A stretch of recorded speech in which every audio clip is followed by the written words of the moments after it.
Vice-Marshal. Sean, welcome back. Is this the beginning of the end? Yeah, good afternoon, Jamie. There's a lot of hope, isn't there, in the air that this is the beginning of the end. I have to say I'm somewhat sceptical. I do think what's going to be fascinating, though, not only that it's Alaska, there's only 55 miles between Russia and America. Putin will be saying, well, look, we sold Alaska to you, America, back in 1867. So borders do change, and therefore, you know, we're here to discuss a change of border around Ukraine. I think this is really simple, though. It's the dynamics of how firm Trump is prepared to be. Trump has the levers to stop this war, both militarily and economically. Does he want to use them? And the thing for Putin is just how much is his economy hurting at the moment? How much will he be wanting to avoid crippling further sanctions and the potential that his Russian population will just start to question whether this war was smart in the first place? Best case scenario from the summit? Well, that's a tricky one, Jamie. I think if you are keen on ending the war, then I think there's not a bad chance that Trump will appease President Putin, come up with a trade deal and find some way to bring the war to an end. The trouble is that might be the best case for President Trump. It might be the best case for President Putin, but it might not be the best case for Zelensky or European leaders, because although the war might stop, the motives behind it haven't abated, and the Ukrainians will be desperately concerned about in 1 to 5 years' time whether Putin just re-strengthens and come again. He has learned a lot about the fragility of NATO.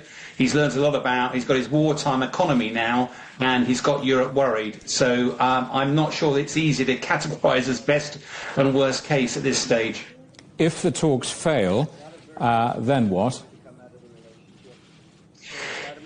I hope that President Trump's frustration will turn into recognising that he does have the levers to stop this war. I'm not suggesting 1 minute he'll want to get NATO or America directly involved militarily, but it's pretty clear that if he was to impose 100% sanctions, tariffs on any nation that's dealing with Russian oil, that would cripple the Russian economy, and very, very swiftly Russia will be forced to the negotiating table to find some way of negotiating peace. The problem is, at the moment, Russia is on the front foot on the battlefields. We're hearing every day of advances. More and more people are dying, and despite Ukraine initially being very stoical, last time I was out there, there was definitely this sense of war weariness and just wanting an appetite to bring this to an end. But the war's fighting might stop soon, but that doesn't mean to say we're any safer in Europe. How pleased will Donald Trump's supporters back home be with the mention of US security guarantees and whatever that looks like and however much it costs?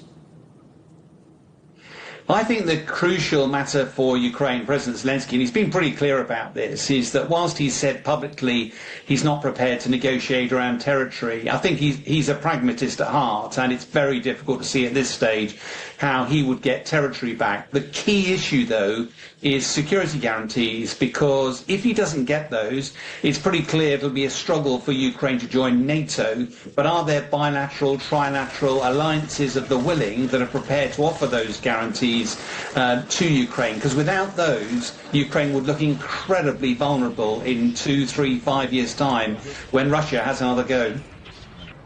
Sean, I'm sure we'll chew the fat further as the hours pass, but for the moment, thank you. Sean Bell, the military analyst.